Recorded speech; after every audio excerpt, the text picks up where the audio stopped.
हाँ तो दोस्तों, आज का चैप्टर हमारा चालू होता है आचार्य प्रशांत की बुक का संघर्ष अपने विरोध, जिसमें उनसे पूछा जाता है कि भारत अधिकतर क्षेत्रों में पीछे क्यों है, यानी कि भौतिक चीजों में पीछे क्यों है। आप ये बताओ, आध्यात्मिक भौतिक संसारिक फलान ढिकान क्या बेवकूफी है ना। तो वे डायरेक्ट पूछते हैं कि ये भारत क्षेत्रों में पीछे क्यों है। ना इस पे चिप बन रही है, ना इसने कंप्यूटर बनाया, ना इसने गाड़ी बनाई। जितनी भी चीज आप इस्तेमाल कर रहे हो, इसने कोई भी चीज नहीं बनाई भारत ने। ऐसा क्यों है? ए भी है, ए भी नहीं बनाया, इसकी स्याही है वो भी नहीं बनाया, ये जो पेपर है वो भी चीन ने बनाया। तो बताओ क्या बनाया, समझ नहीं आता। तो यही प्रश्न पूछा है आर्किटेक्चर आचार्य जी से। तो पहले मैं कुछ लाइन बोलना चाहूंगा। पहले ये बताओ, जब सबको धूल पे ही मर जाना है, जब बड़े होते हैं, जवान होते हैं, धीरे धीरे उम्र बढ़ती जाती है, तो जब धूल में ही मर, मतलब सड़क पर धूल उड़ रही है, कोई कहेगा कि भाई इस सड़क पर से धूल को मत उड़ाओ, इसको साफ कर दो। तो दूसरा क्या कहेगा, अरे भाई ज्यादा अतराने मत, ज्यादा बोले मत, तेरे को भी एक दिन मरेगा ना, तो तू भी धूल में मिल जाएगा।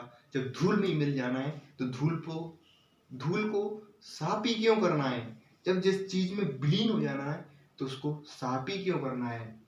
जैसे कि महान हमारे, यानी कि हर व्यक्ति आज के जमाने में दार्शनिक हो गया है भाई, दार्शनिक। वो कह रहा है इस भौतिक जगत तो मिथ्या है, इसको तो समाप्त होना है। एक सिकंदर था, इसने सारा देश जीत लिया, सारा विश्व जीतने का प्रयास किया, तो वो भी मरा, तो खाली हाथ लेके ही तो मरा। यदि उसने वो चीज पाई, यदि हमने कुछ नहीं पाई, तो क्या फर्क पड़ता है। सिकंदर मरा, वो भी हाथ उसकी भी खाली थे। मरोगे जब क्या संग लेके जाओगे, कुछ भी क्यों बनाए हम चीज। जब अपना गुजारा वसारा चल रहा है तो क्यों बनाए। जब साइकिल से काम चल रहा है तो हम फोर व्हीलर क्यों बनाए। जब हमारा गाड़ी से काम चल रहा है तो हम बड़ी गाड़ी क्यों बनाए। जब हमारा हवाई जहाज से काम नहीं, यानी जब हमारा ट्रेन से काम चल रहा है तो हवाई जहाज से क्यों बनाए।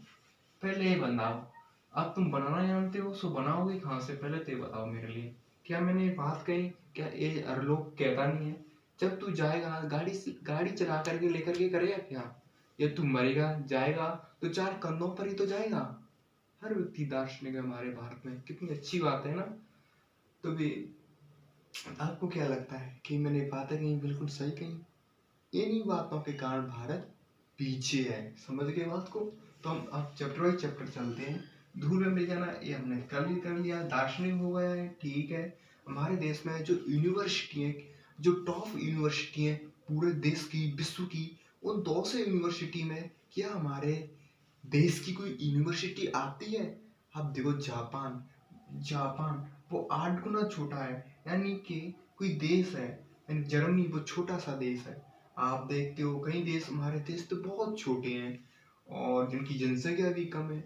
आप जापान को देख लो, उसमें तो 1945 में तो परमाणु बम फेंका गया, उसकी तो स्थिति कितनी खराब हुई। एक बम से 74,000 आदमी मरे, 2 फेंके गए तो 2.5 लाख आदमी तो डायरेक्ट मरे। और उससे जो अम्लीय वर्षा हुई उसके कारण उन लोगों में अपंगता आई, वो अलग चीज है। तो वे भी हमसे आगे बढ़ गए, उनका भी विकास हो गया, वे भी अर्थव्यवस्था में आए, उन्होंने भी नई नई चीजें बनाई। जैसे कि जर्मनी में आप चाहते हो कई गाड़ियां, BMW वगैरह, मारुति, टेस्ला, स्पेक्स, जितनी भी गाड़ियां हैं हमारे देश में, कौन सी गाड़ी बनी है, कौन सी गाड़ी बनी है, किसका आविष्कार किया है। सिकंदर भी भिखारी था। भौतिक जगत तो मिथ्या है, ठीक है।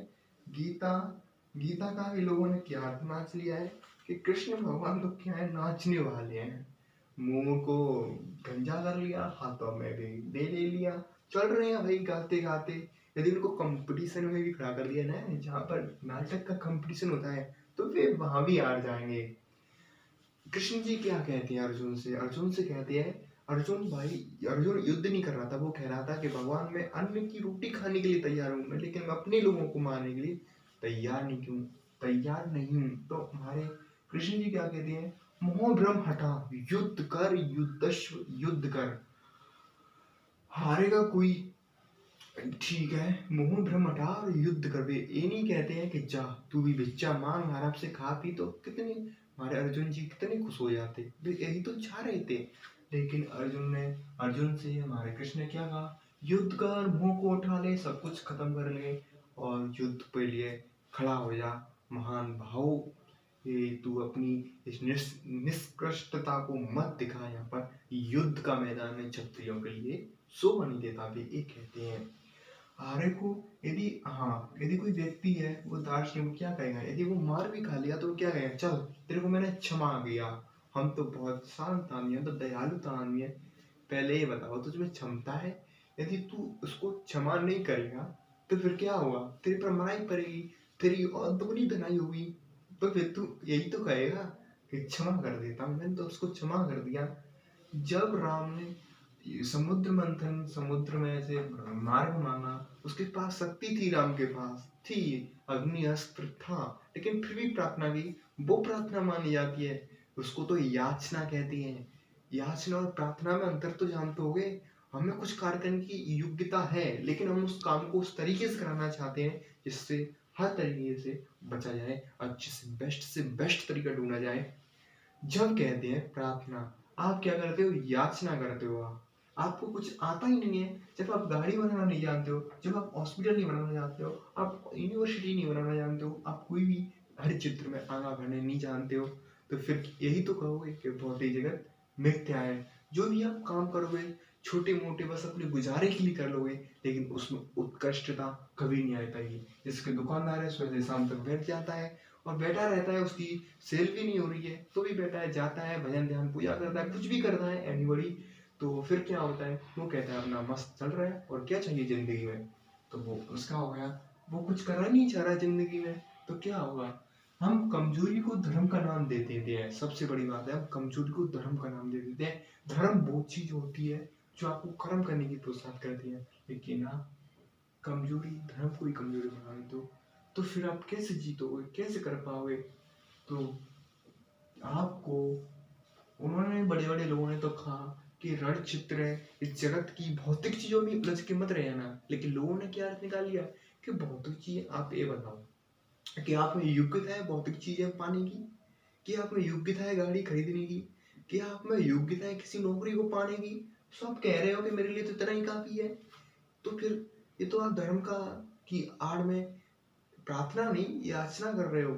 आप धर्म के नाम पर पता नहीं क्या क्या कर रहे हो, इसका मतलब तो यही निकला ना। यदि आप में किसी काम को करने की योग्यता नहीं है, आप कहो कि एक काम ही मिथ्या है, ये तो सही नहीं है ना।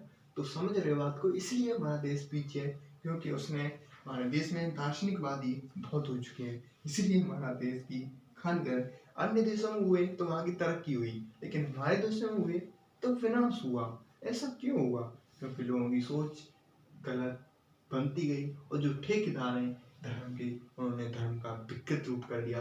अब हम शुरुआत करते हैं, अब हम धीरे धीरे आगे बढ़ेंगे कि आपको कैसे आगे बढ़ना है। भारत को आगे बढ़ने के लिए सीखने की जरूरत है, नई नॉलेज लेने की जरूरत है, बहुत कुछ सीखने की जरूरत है। यदि आगे भारत को आगे बढ़ना है तो उसको सारी चीज़ों को छोड़ने की जरूरत है, शुरुआत से शुरुआत करने की जरूरत है, उसको ज्ञान लेने की जरूरत है।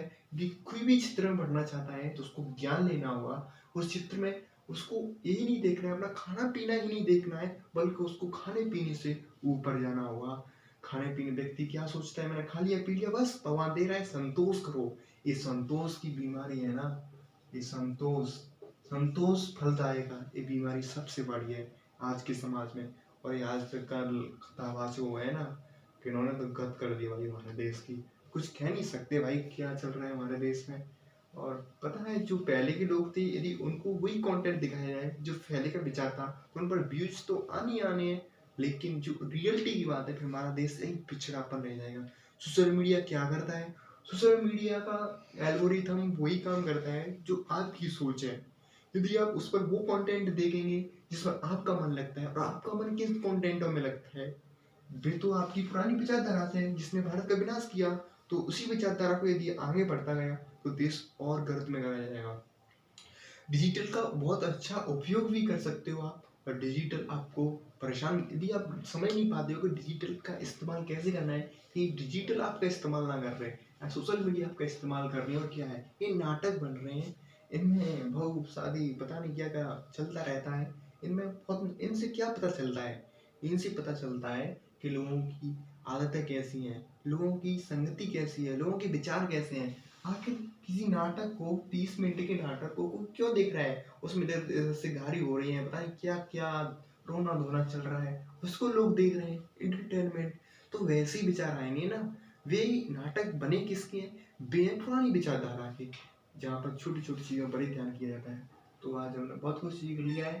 संतोष, ये सारा हमारा चैप्टर क्लियर हो गया है।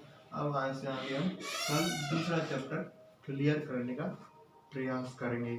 जैसे कि आप ये देख सकते हो, चीन में युद्ध हुआ, चीन से युद्ध हुआ हमारा, तो क्या हम चीन से लड़ पाए? चीन हमारी क्या कहते हैं, जमीन हटवा ली।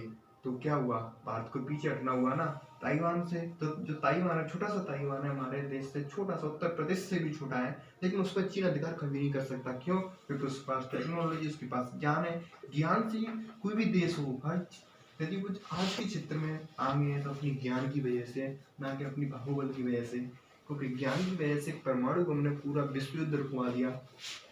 ज्ञान से शक्ति आती है और शक्ति से ज्ञान आता है, और ज्ञान से शक्ति आती है। जब ज्ञान नहीं होगा तो शक्ति आएगी कहाँ से? तो समझ के बात को, कल फिर और चैप्टर चालू करेंगे। ठीक है भाइयों।